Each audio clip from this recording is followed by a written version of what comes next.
Covid patients के लिए breathing exercise बहुत बड़ा रोल अदा करती हैं, क्योंकि ब्रीदिंग एक्सरसाइज के बिना कोविड पेशेंट ठीक नहीं हो सकता। ब्रीदिंग मतलब जितनी ज़्यादा डीप ब्रीथिंग करे, किसी भी तरीके से वो लंग्स की एक्सरसाइज कर सके। इसलिए ये जो कहेंगे कोविड पेशेंट के लिए बहुत ही इम्पोर्टेंट रोल अदा कर रहा है।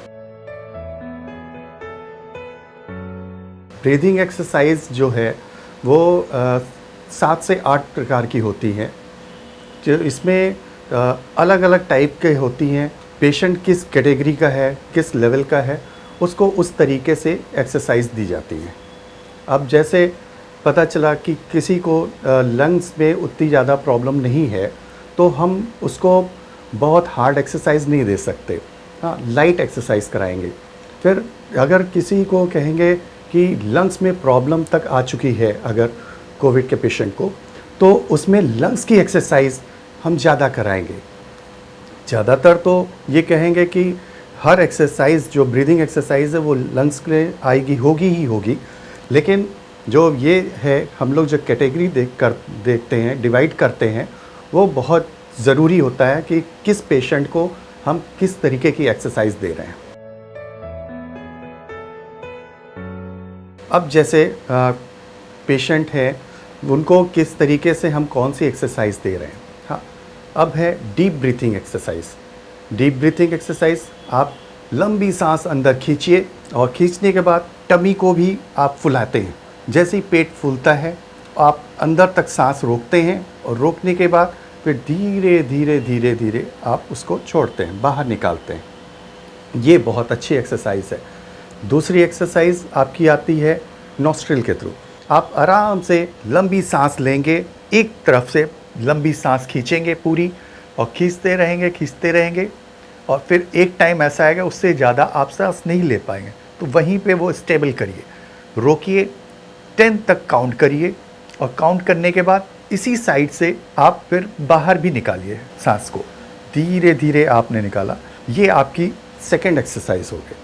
फिर इसी तरीके से आप दूसरे साइड भी यही करेंगे, लंबी सांस खींचेंगे, रोकेंगे, 10 तक काउंट करेंगे और बाहर निकालेंगे। ये आपकी दूसरी एक्सरसाइज। फिर आप लंबी सांस लेके और मुंह से बाहर निकालेंगे। ये आपकी और अच्छी एक्सरसाइज हुई। एक के बाद एक ये एक्सरसाइज हम लोग देते हैं, ताकि पेशेंट में इम्प्रूवमेंट होता ही जाए और लंग्स का वर्क होता जाए। जितना ज़्यादा अच्छा लंग्स का वर्क होगा, उतना ही पेशेंट की रिकवरी फास्ट होगी। ब्रीदिंग एक्सरसाइज ज़्यादातर लोग कर सकते हैं, ज़्यादा पेशेंट कर सकते हैं। ख़ासतौर कोविड पेशेंट अगर है तो वो ब्रीदिंग एक्सरसाइज करते रहें, उससे बहुत इम्प्रूवमेंट होने वाला है। इसीलिए जहाँ कहीं जिस हॉस्पिटल में भी होता है, ब्रीदिंग एक्सरसाइज पे बहुत फोकस किया जाता है कि पेशेंट कितने से कितना ज़्यादा ब्रीदिंग एक्सरसाइज करे। हम लोग भी जब पहुंचते हैं हॉस्पिटल में, क्लिनिक पे, कहीं पे भी, तो हम लोग भी अलग अलग टाइप से एक्सरसाइज कराते हैं, और ज़्यादातर पेशेंट्स को हम लोग ये एक्सरसाइज देते हैं। अब ना के बराबर ही पेशेंट है जो नहीं कर सकता है, क्योंकि जो बहुत ज़्यादा सीरियस है वो तो कर ही नहीं सकता है, और जिसमें भी कोविड का है असर, वो सबको एक्सरसाइज करना ही करना है, ब्रीदिंग एक्सरसाइज। सावधानी यही कि आप हर एक्सरसाइज को बहुत ही आराम से करें। बहुत जल्दी कोई एक्सरसाइज नहीं करनी होती है। अब आप जैसे खींचे निकाल दिए, खींचे निकाल दिए, जल्दी में कोई एक्सरसाइज नहीं करनी है। आराम से करिए। जितना आराम से एक्सरसाइज करेंगे, उतना ही लंग्स आपका अच्छे से वर्क करेगा, और उतना ही वो पूरी तरह फूलेगा और पिचकेगा। ये चीज़ लंग्स को करना ही करना है। अगर ये जितना अच्छे से कराते जाएंगे, उतना ही आपका वो स्ट्रांग हो जाएगा लंग। एक बहुत अच्छी एक्सरसाइज है रेस्पिरोमीटर से। अगर आप इससे एक्सरसाइज करते हैं तो बहुत अच्छा रहेगा, वो भी आपके आंखों के सामने रहेगा। ये एक्सरसाइज आप बड़े आराम से कर सकते हैं और अपने आप ही कर देंगे। तो इसमें क्या है कि ये देखिए इस तरीके से मुंह में लगाएंगे, इसको अंदर की तरफ खींचेंगे, जो आपने ऐसे स्ट्रेट रखा और ये पाइप आपके मुंह में रहेगा और इसको अंदर खींचिए।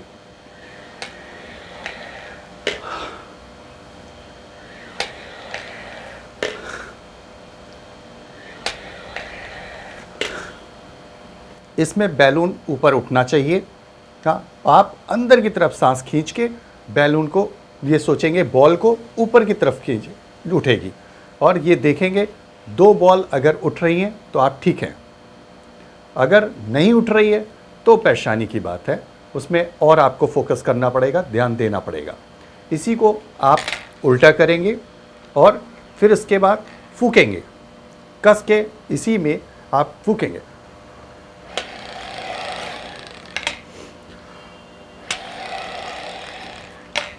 ये चीज़ अगर आप इस तरीके से करते हैं, कस के फूकते हैं, इसमें भी बॉल आपकी ऊपर उठेगी।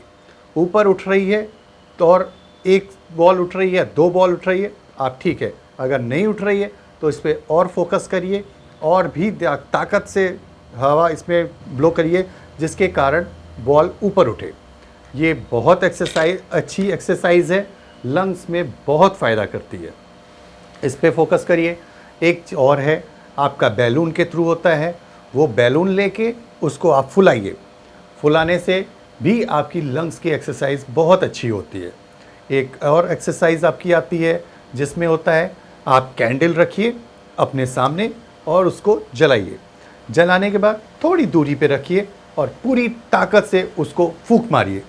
फूंक मार के उसको बुझाना होता है।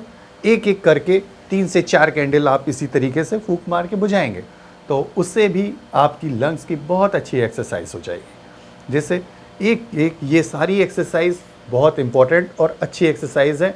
आप लोग फोकस करिए, इसको करते रहिए और फिट रहिए।